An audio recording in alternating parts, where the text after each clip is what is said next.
En 1982, hubo 410 homicidios en el área metropolitana de Filadelfia. Esta es la historia de uno de esos sucesos.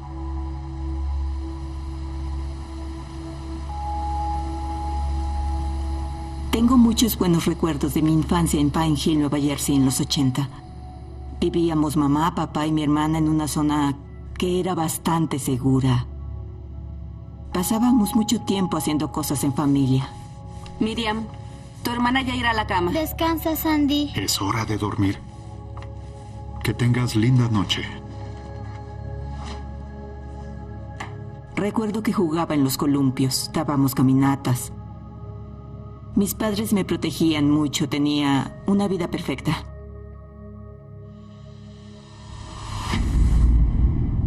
No tenía ni idea que hubiera gente mala.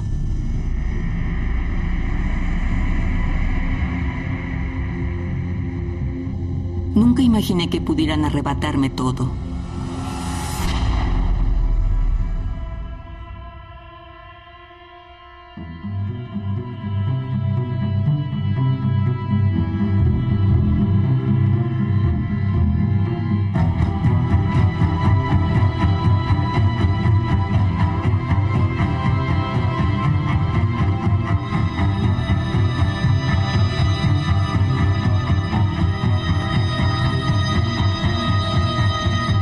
Departamento de Homicidios.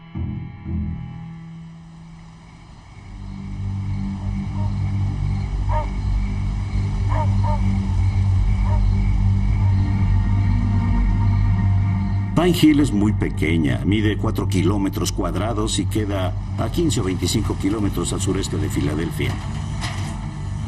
Ven acá, Duke. Vamos. Abril 17 del 82 a las 9:45 p.m. Un adolescente que pasea a su perro se encuentra con una pequeña en pijama.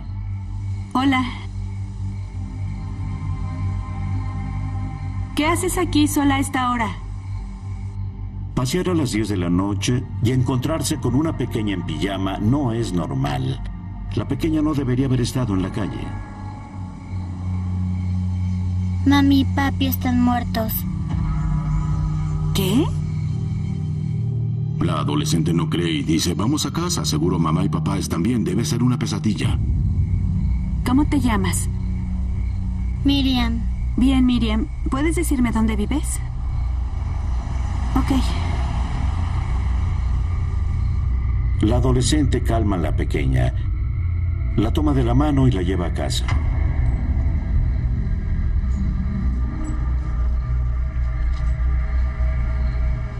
Miriam, quédate aquí, ¿sí?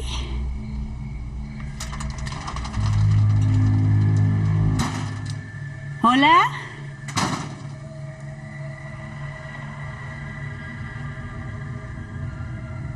¿Hay alguien?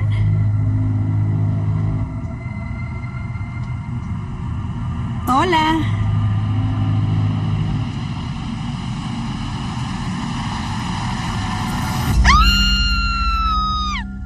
La adolescente encuentra el cuerpo de 2 adultos y una niña en el baño de la casa. No puede ser. A todos les dispararon. ¿Hola? Jefe, Sí. habla la central. Hay 3 víctimas por arma de fuego en el área 69 de State Road. Puede que hayan muerto. 10-4. 10-4, estamos en la escena del crimen. No tenemos información por el momento. El detective Judd Booker llega a la escena justo cuando a la madre y a la niña se las lleva a la ambulancia. ¿De qué se trata? Recibí una llamada de nuestra central de comunicaciones. Había 3 personas heridas y probablemente habían muerto. Las víctimas son el padre y la madre, Catherine y Bill Stewart, y su hija de 3 años, Sandra. Los paramédicos declararon muerto a Bill en la escena y a Sandra y a Catherine las llevaron al hospital Kennedy en Stratford. La mujer, Catherine, ¿les dijo algo? No pudo hablar. Pero hay un testigo, una hija que sobrevivió, Miriam. Necesito información de las unidades de apoyo en camino. Estoy en el lugar de los hechos. Necesitamos al menos otras 4 unidades. Hay personas con... Cuando llegué al baño, había una de las escenas más sangrientas que había visto.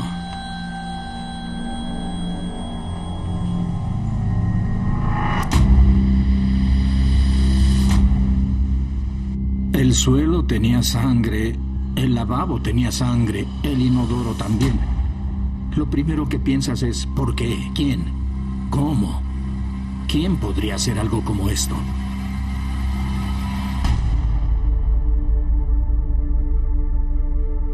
Catherine Stewart, conocida como Kat, y su esposo Bill habían construido una buena vida en los suburbios de Filadelfia. Bill era un agente de seguros. Él facilitaba planes de pensiones a los trabajadores. Le iba muy bien en su trabajo. Y ella era una gran maestra. Linda, Habían estado casados por 7 años y ellos querían tener hijos, pero no lo habían conseguido. Kat y Bill querían compartir las cosas buenas en su vida. bien, tal vez sí. Mis padres no podían tener hijos, Perfecto. así que decidieron ir a Perú a adoptar. Pero solo iban a adoptar a mi hermana Sandy. Cuando llegaron a Perú, les hablaron sobre mí en el orfanato. Mira tu papi. Así que llamaron aquí a los Estados Unidos y dijeron que regresarían con 2 niñas, no con una. Ellos eran inmensamente felices. Las niñas eran adorables. Era su hermana mayor, así que la protegía mucho. Era como mi bebé.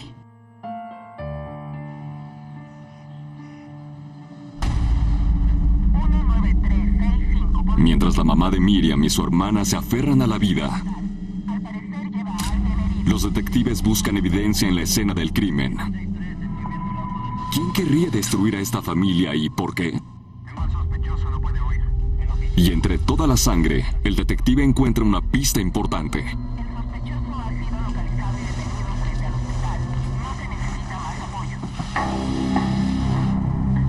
Recuperé 5 casquillos en la escena.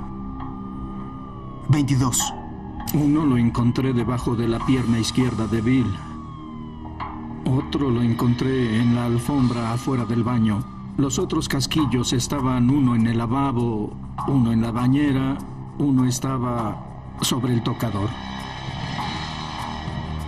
Mientras tanto, me pregunto, ¿qué tipo de individuo podría hacer esto? ¿Está demente? ¿Enfermo? Ya es bastante malo que le dispares a 2 personas varias veces, pero dispararle a una niña es horrible. Ahora, los investigadores deben enfrentar el trabajo más difícil de la noche. Hablar con la pequeña de 5 años, Miriam. Solo quiero preguntarte cómo era. ¿Está bien? ¿Lo viste? Era muy importante hablar con Miriam lo antes posible para poder tener una descripción real del sospechoso y saber si ella sabía por qué pasó. ¿El hombre era alto? ¿Era como mi compañero? Sí, como él. ¿Era así de alto? Hablar con la víctima de un crimen es difícil, pero hablar con una niña es más difícil. Estaba nerviosa. Traté de hablarle lo más dulce que pude. Acababa de ser traumatizada en gran medida. Quiero que me digas todo lo que viste esa noche. ¿Puedes decirme lo que recuerdas? Está bien.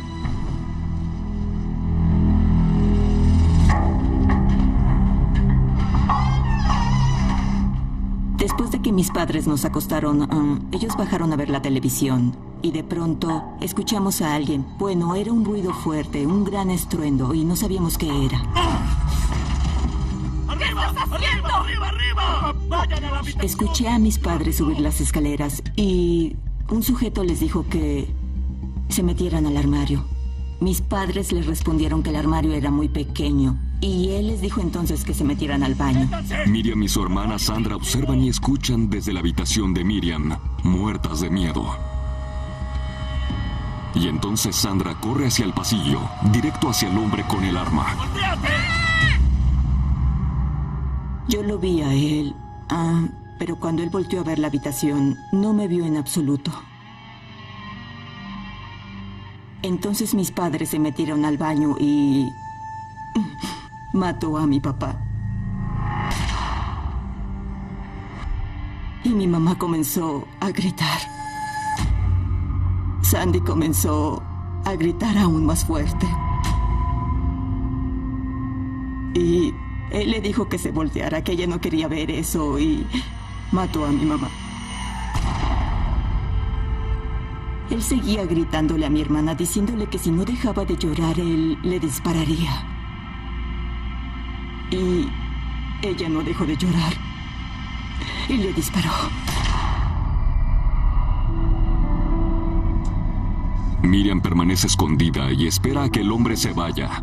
Luego escapa. Miriam no sabía quién era el asesino, pero por fortuna obtuvimos un buen retrato. ¿Así es como lucía, Miriam? Miriam le describió al individuo al detective Booker como un sujeto con cabello ralo y oscuro, un hombre blanco con tal vez bigote o algo así, alto. Sí.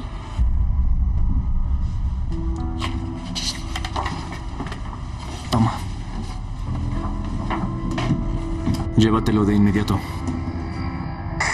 10-4, Central, unidades. Buscamos a un hombre blanco delgado. Se anunció una orden de búsqueda para el hombre y para el sedán negro de 4 puertas de los Stewart, que Miriam dijo que se llevó, y rápidamente obtuvieron algo. Llamada para Booker. Habla, Booker. Tenemos el auto. Voy para allá. Nos dijeron que uno de nuestros oficiales había encontrado el auto de los Stewart a un par de cuadras de la casa de la familia, y entonces me preocupé de que el sospechoso siguiera en esa zona, porque él podría ser algún loco, algún demente que acababa de matar a unas personas y ¿lo haría otra vez? A las afueras de Filadelfia, una familia ha sido abatida a tiros en su casa. Bill Stewart está muerto. Su esposa Kat y su hija de 3 años, Sandra, se están aferrando a la vida. El asesino huyó en el auto de los Stewart y ahora la policía ha encontrado el vehículo a una cuadra de la escena del crimen. ¡Despejado! Pero nadie está adentro. Teníamos la esperanza de obtener un análisis forense de algo en el vehículo que nos llevara a más pistas como huellas dactilares, residuos, un arma de fuego. No había nada en el auto que nos indicara que alguien hubiera estado ahí, o cualquier indicio de cómo el vehículo llegó a ese lugar. La pista parece llegar a un punto muerto. Nos pareció extraño que hubiera estacionado el auto de Bill Stewart a una cuadra de distancia, así que pensamos que tomó su auto y dejó la escena tras estacionarlo. Mientras que al auto de los Stewart lo remolcan hacia la sede para su proceso posterior, los investigadores tratan de averiguar por qué alguien querría muertos a los Stewart.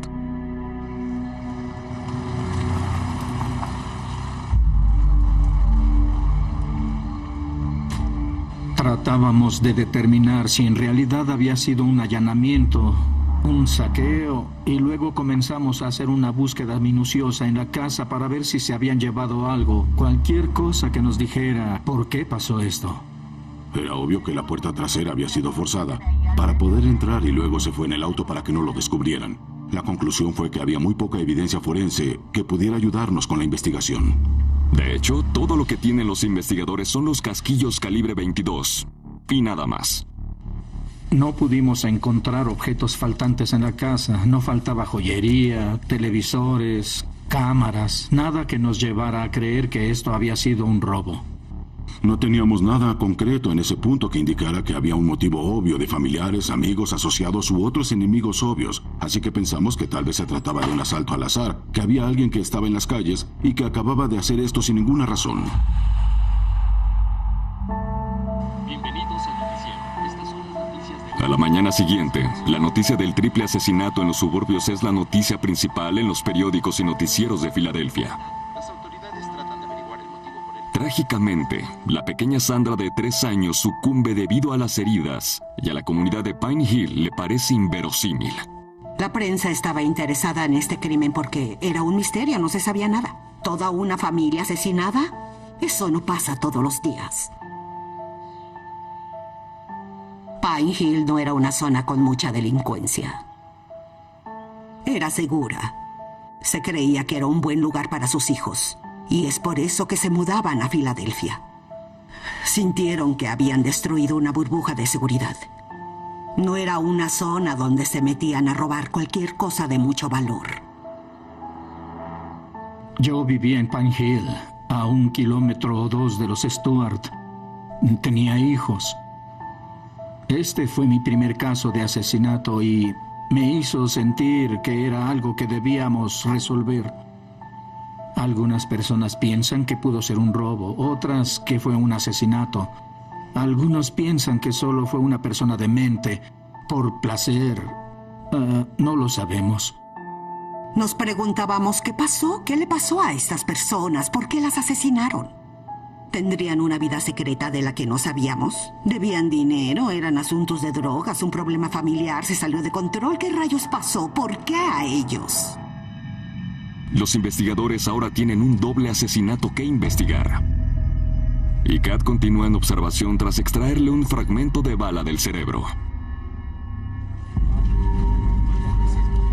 Cuando fui al hospital, estaba total y completamente impresionada. No pude procesar eso de inmediato. Es decir, yo no podía encontrar ninguna razón por la que alguien quisiera hacerles daño. Eran muy buenas personas, eran muy amables. No lastimaron a nadie, no consumían drogas, no tenían armas. No había motivo para matarlos.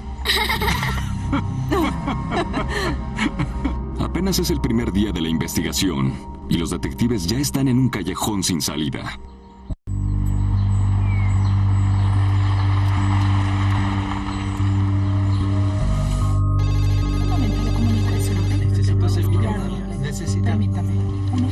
Los resultados. Buscaron en el auto, la casa. No hay nada. ¿Ni huellas dactilares? Nada. No teníamos nada para continuar. Ninguna evidencia que nos dijera quién y por qué. Y era frustrante. La autopsia arrojó que le dispararon 2 veces. Sus heridas tienen quemaduras. Tal como los otros resultados, la autopsia de Bill Stewart ofrece pocas pistas. Las quemaduras nos indican que le dispararon a quemarropa, casi al punto en que el cañón del arma estaba pegado a la piel. Cuando tienes este tipo de tiro, o es personal o es un asesinato. Los investigadores saben que a Bill y a Kat les dispararon con un calibre 22. Y tienen la descripción que Miriam les dijo acerca de un asesino de pelo ralo. Pero es todo lo que tienen hasta ahora.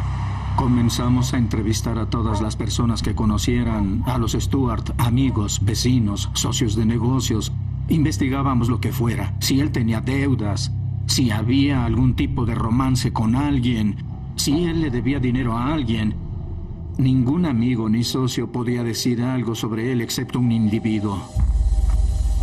Uno de los ex jefes de Bill, el señor Fitzpatrick, tenía problemas con él porque Bill había dejado la empresa y se llevó a unos clientes con él.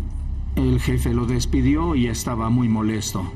Al averiguar que había un desacuerdo de negocio significativo, el cual había tenido un par de amenazas constantes, estábamos decididos a tratar de localizar a este individuo, el señor Fitzpatrick. Bueno, a esas alturas pensamos, ¿este podría ser el móvil? Los investigadores citan al ex jefe de Bill, Henry Fitzpatrick, para cuestionarlo. Esperábamos que Catherine sobreviviera. Sin duda sabría sobre estas dificultades con el señor Fitzpatrick. ¿Señor Fitzpatrick? Sí. ¿Sabe por qué está aquí? Lo sé. Bill dejó mi empresa y yo nunca lo culpé por eso. Me alegraba verlo comenzar por su cuenta. ¿En verdad le dio gusto? Supe de una disputa. No. Hubo un pequeño desacuerdo sobre los clientes, pero casi no afectó mi negocio. No está siendo sincero conmigo, señor Fitzpatrick. No, eso no es cierto. Estaba muy tranquilo. Cooperó con nosotros en todo sentido, respondió todas las preguntas. Supe que hubo un fuerte desacuerdo. Que Bill Stewart le quitó medio negocio. La relación entre él y su ex jefe estaba llena de acusaciones hacia Bill por ladrón, por robarse archivos, y gente que los conocía dijo que era una situación intensa y se puso peor. De acuerdo. Sí, fue un problema para mí. Estaba molesto. Pero si están insinuando que tuve algo que ver con todo qué esto, estuvo haciendo, ¿dónde estuvo anoche? Estuve en mi casa con mi esposa y mis hijos. Terminamos como empezamos porque el señor Fitzpatrick tenía una coartada sobre esa noche. Se verificó muy bien, se corroboró, era veraz y la policía no tenía otra razón para creer que él estaba involucrado en algo como esto. Los investigadores piden, a través de los medios, cualquier información que ayude a la investigación. El Departamento de Policía, así como la Fiscalía, recibieron más de 400 llamadas de personas que querían proporcionar información acerca del homicidio de los Stewart. El problema para la policía es que no saben cómo separar el trigo de la paja, es decir, lo que es verdad y lo que es fantasía. Y entonces llega una llamada que podría darle a los investigadores la pista que necesitan con desesperación. Alguien reconoce al hombre del retrato. El aviso que recibimos era del aeropuerto de Filadelfia. Seguridad tenía una persona bajo custodia que era como el descrito. Yo me acerqué y dije, se parece al sospechoso. Podría ser el nuestro.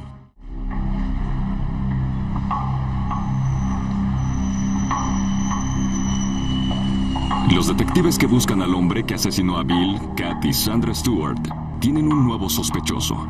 Un hombre que se parece mucho al retrato hablado del asesino y que deambula en el aeropuerto.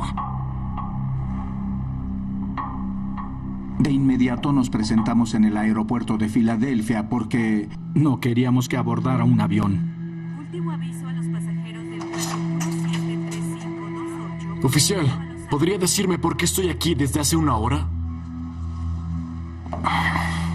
Te pareces a alguien que estamos buscando.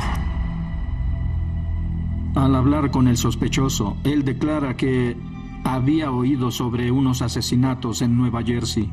Pero el hombre niega estar involucrado en el crimen. No, usted está confundiéndome. No voy a tomar el avión. Estoy esperando a alguien. No voy a irme. Él nos dice que va a recoger a su esposa y bueno, su coartada, ¿es verdad? Llame a ese número, Ed Long. Pregunte por él, es mi jefe. Los investigadores también comprueban en dónde estaba el hombre el día que atacaron a los Stewart. Y pudimos comprobar que no estaba involucrado, así que esta vez se volvió más frustrante que no fuera él.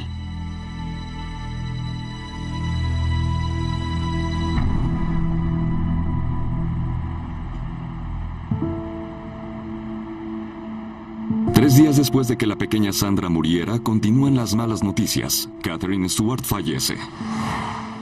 Lo que queda de la familia Stewart se reúne para despedirse de sus seres queridos. La policía nos dijo que no podíamos tener un funeral ordinario, así que todo fue bastante informal y discreto.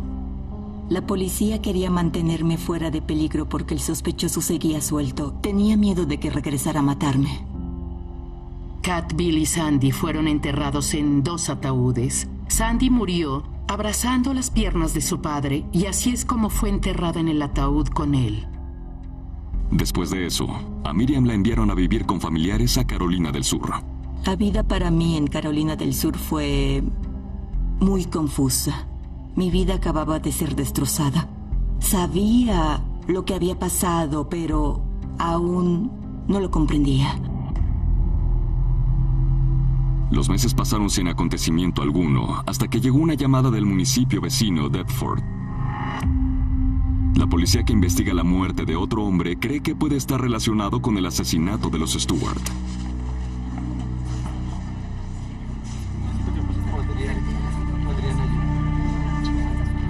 Eso era James Cloran. Lo hemos encerrado 10 veces durante años, pero ya no más, ahora está muerto. La policía nos dijo que Cloran estaba involucrado en la distribución de cristal, diamantes en bruto, vendía propiedad robada. Era un tipo malo. Casquillos calibre 22. Así es. Al señor Cloran le dispararon 5 veces en la cabeza a quemarropa con ese calibre. Si Cloran es un traficante, ¿qué tiene que ver con los Stewart? Eso fue lo que pensamos. Y luego encontramos esto cuando buscábamos en la casa de Cloran.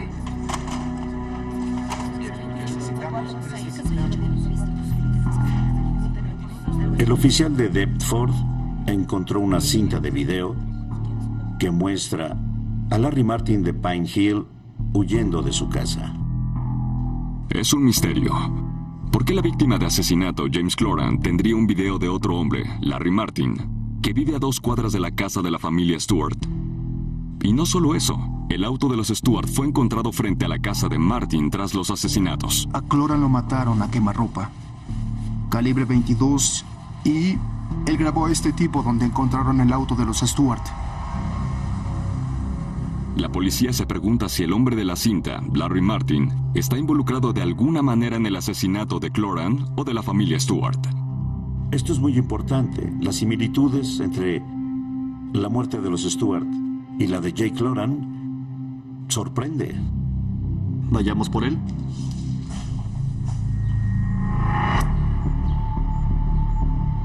Los detectives están ansiosos por interrogar a Larry Martin. Comienzan por preguntarle si sabe acerca del asesinato de los Stewart.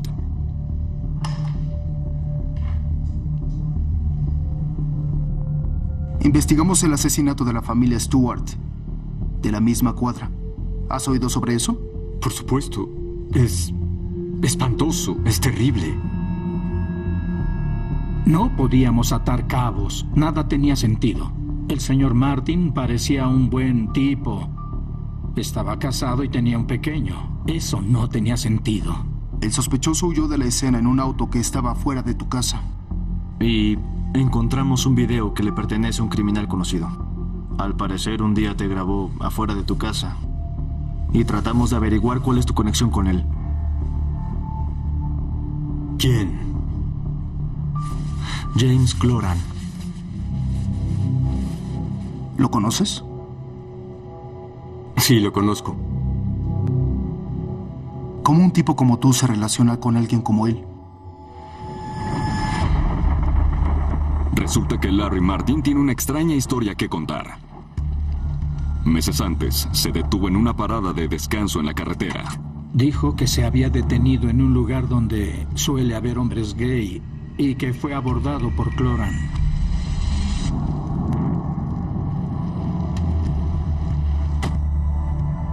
Él intentó robarme el año pasado. Me apuñaló.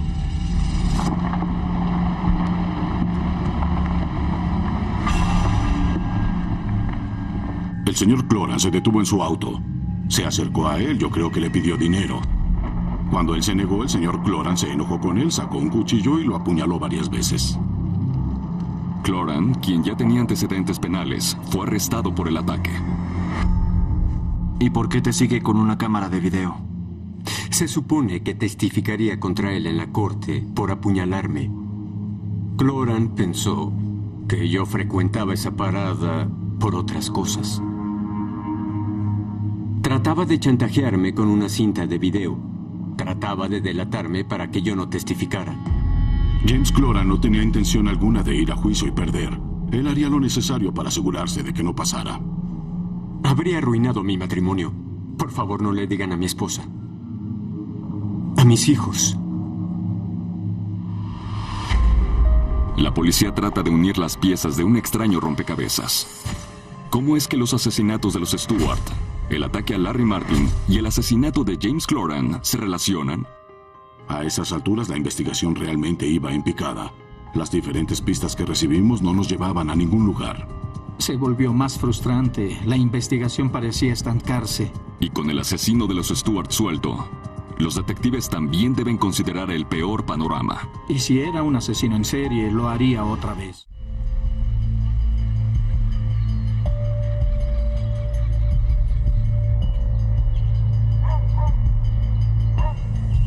Pasaron 14 meses desde que Bill, Catherine y Sandra Stewart fueron asesinados en un suburbio de Filadelfia. Y los investigadores aún no están cerca de atrapar a su asesino. Los vecinos estaban preocupados. ¿Podría pasarle a ellos? Era una pregunta que todos se hacían. ¿Por qué pasó? ¿Quién sigue? ¿Es alguien que vive en el área? Nadie lo sabe.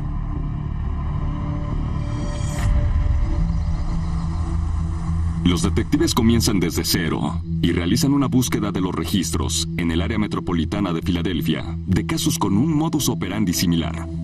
Son todos los casos abiertos de Filadelfia y Nueva Jersey que se parecen a los nuestros. ¿Algo prometedor? Aún no. A esas alturas comenzábamos a creer que tal vez este caso fue cometido por un extraño o un asesino en serie.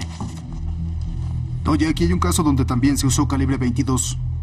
¿Y lo atraparon? Sí, pero no es el nuestro. Hubo un crimen en Filadelfia que se cometió con un arma calibre 22. Comparamos todos los elementos de él. El arma no coincidía con nuestros casquillos. Justo cuando parecía que sería un caso sin resolver, los investigadores reciben una llamada de la ATF en Filadelfia que lo cambia todo. Ellos nos dijeron que tenían un informante que sabía algo sobre el asesinato de los Stewart, y pensé que al fin era la oportunidad para poder resolver el caso.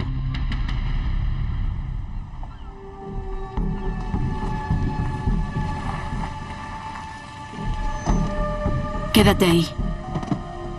El detective Booker se reúne con la agente Joe Sue Kaufman del Departamento de Alcohol, Tabaco y Armas de Fuego para hablar sobre el informante. Su nombre es John DeFrank. Es motociclista. Lo atraparon armado hasta los dientes. Tiene una extensa lista de cargos. Así que está preso. Tendrá 10 años por portación. DeFrank tiene una extensa lista de antecedentes, la cual incluye intento de homicidio, asalto agravado, narcóticos, y la lista continúa. Y quiere un trato. ¿Qué me dará? Información del caso Stewart. Sabe quién podría estar involucrado. Escucharé lo que sea a estas alturas. John es el detective Booker del caso Stewart. Va a escucharte. Y así conocí a John DeFrank. Él era un tipo grande y fornido, sin afeitar. También me di cuenta que traía el típico atuendo de motociclista y se veía intimidante. John DeFrank le cuenta a los detectives una inquietante historia sobre Jake Cloran, el hombre al que asesinaron tras el homicidio de los Stewart. Ok, Jake Cloran quería cometer un asesinato. Quería matar a ese tipo. Se llama Larry Martin. Una vez más, los detectives escuchan sobre Larry Martin, el hombre a quien Cloran había grabado y a quien ellos interrogaron, pero no persiguieron. Tratamos de averiguar cuál es tu conexión con él. Él intentó robarme el año pasado. Me apuñaló. Y mi corazón tembló. En ese momento me digo a mí mismo, no puede ser, estábamos tan cerca antes y a la vez tan lejos. DeFrank le dice a la policía que Cloran quería que Larry Martin muriera. Cloran quería a Martin muerto porque si no él sería condenado por ese crimen e iría a la prisión estatal. Estaba dispuesto a pagar por el asesinato del señor Martin. ¿Cómo sabes todo eso? Porque Cloran fue con alguien llamado Louis Jambi. Jambi me pidió que lo hiciera. Jambi era un asociado del crimen organizado. Tenía vínculos con el crimen organizado en Filadelfia. Jambi buscó a DeFrank y DeFrank se negó porque $10,000 no lo valían. ¿A quién envió a matarlo? Quiero nombres. No lo sé, pero esa noche pensaron que era la casa de Martin. Se equivocaron. Trataron de deshacerse de Larry Martin y se equivocaron de casa. ¡Arriba! ¡Arriba, arriba, arriba! ¡Por Dios! ¡Salgan de aquí! ¡Muévanse! ¿Podría ser que se hubieran equivocado? Es una teoría convincente, pero escalofriante, que a los Stewart los asesinaron por error. Y no hay prueba de eso. A pesar de lo que DeFrank nos había confesado, no era suficiente para salir y arrestar a alguien por eso. Eso está bien, John, pero no nos sirve. Necesitamos que hagas algo. ¿Cómo qué? Queremos que hagas que Jambi te dé los nombres. ¿A quién envió para matarlo? ¿Usaré un micrófono? Así funciona. Si tú lo grabas, entonces sales de prisión. Él no sabe quién es el asesino, pero sí sabe que hay un sujeto que sabe quién tiene esa información, y es el Louis Jambi.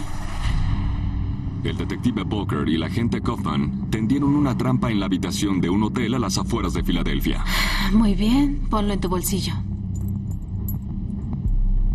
Sabíamos que era arriesgado porque Jambi podía entrar con quien él quisiera y así matar a DeFrank. Ok, ya es hora. Honestamente creímos que esa era una de las mayores posibilidades. Los detectives de Pine Hill, Nueva Jersey, ahora creen que la familia Stewart fue abatida a tiros por equivocación. Y que el criminal profesional, Louis Giambi, sabe quién es el responsable. Convencieron a un motociclista llamado John DeFrank para que averigüe la identidad del asesino. Necesitamos grabar a Louis. Hay que tratar de tener la mayor confirmación de la historia de DeFrank como no sea posible. Llegó. Bien, hora del show. DeFrank lleva a Giambi a un motel asegurándole que quiere hablar de un caso que no está relacionado. Así espera que Giambi mencione el nombre del asesino de los Stewart. Booker y yo estábamos en la habitación contigua. Estábamos nerviosos. Uno nunca sabe en qué piensan estos criminales. Hola.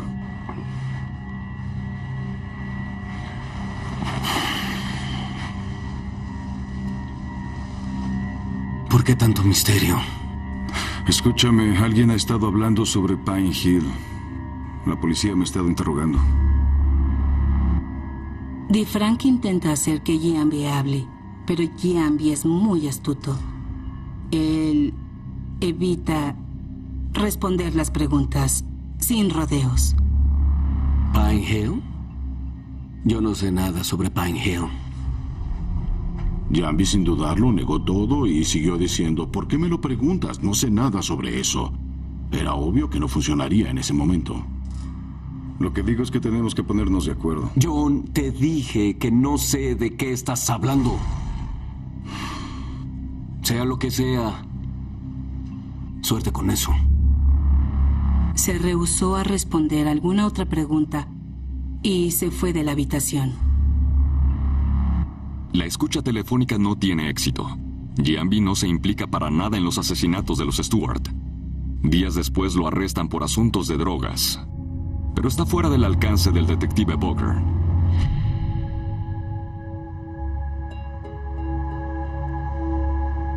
Sabía que a Giambi lo habían arrestado y enviado a prisión por 4 años, y que estaba relacionado con el homicidio de los Stewart. Y yo no iba a dejarlo pasar, aún no terminaba. Mientras tanto, la familia de los Stewart pierde la esperanza de que se haga justicia cada día que pasa. Pensé que el caso nunca se resolvería, que era posible que ya estuviera olvidado, abandonado, y nunca nos dimos por vencidos. Pero nunca nos mencionaron ningún progreso, así que pensé que tal vez nunca tendríamos una respuesta. Pero 3 meses después, Booker recibe una llamada que abre nuevas posibilidades. Booker recibe una llamada de la oficina del director de la Institución Correccional Federal en Raybrook, Nueva York, en relación a un preso que quería hablarnos sobre este caso. El nombre del preso es Patrick Burrow, compañero de celda de Louis Giambi. Patrick Burrow se convirtió en un abogado de los presos. Era bastante famoso. Era evidente que él entendía cómo ayudar a otros reclusos con problemas legales y pensamos que por eso él y el señor Giambi se unieron. ¿Qué sabes? Ok.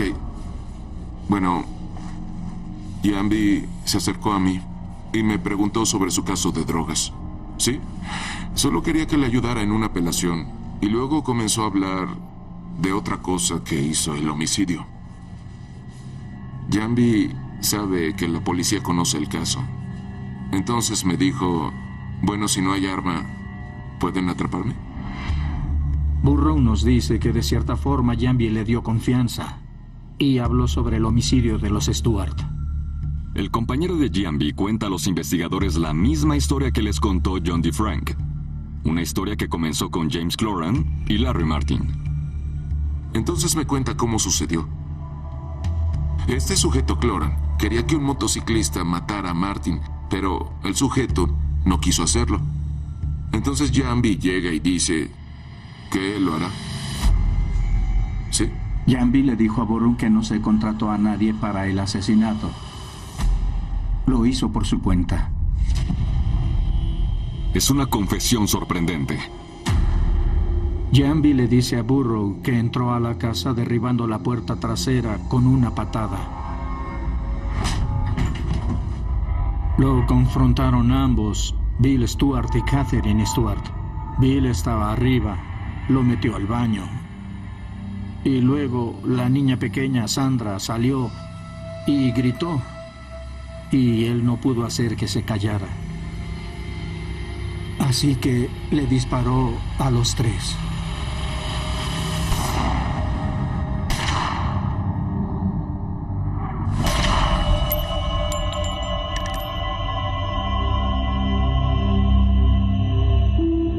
¿Y te dijo por qué le disparó a una niña? Sí, él fue muy claro sobre eso. Me dijo, si te metes en un trabajo como este, no tienes que dejar ningún testigo. No importa la edad que tenga.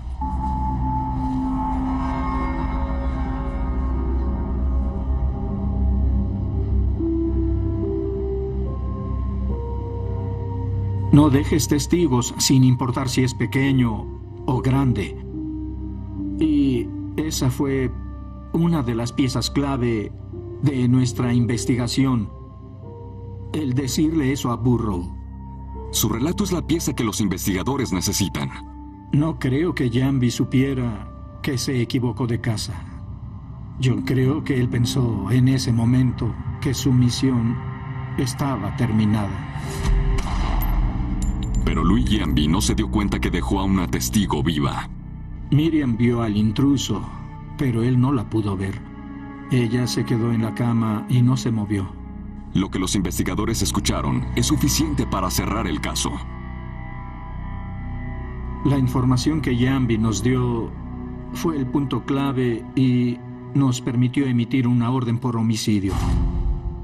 Louis Giambi es arrestado mientras sigue en prisión. Giambi es juzgado y condenado por 3 cargos de asesinato en primer grado y le dictan 3 cadenas perpetuas.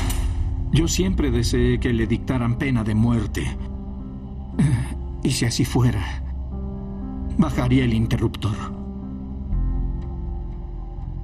Lo haría sin pensarlo. Pensar en esa pobre niña, Miriam, de 5 años, traída desde Perú, adoptada, y que el gran hogar donde vivía lo hayan destruido, eso es desgarrador. Los horribles asesinatos de la única familia que conoció enviaron a Miriam Stewart a una espiral descendente que duró por años, llevándola a algunos lugares oscuros e incluso dejándola sin hogar. Puse mi vida en orden hace 9 años. Ahora tengo un hermoso hogar con mis niñas, mis hijas y mi nieta. Y mi vida es asombrosa. Estoy muy agradecida. Quiero que la gente sepa que no importa por lo que estás pasando, porque siempre hay un lado bueno. Solo tienes que seguir luchando. Doblaje por Candiani Dubbing Studios.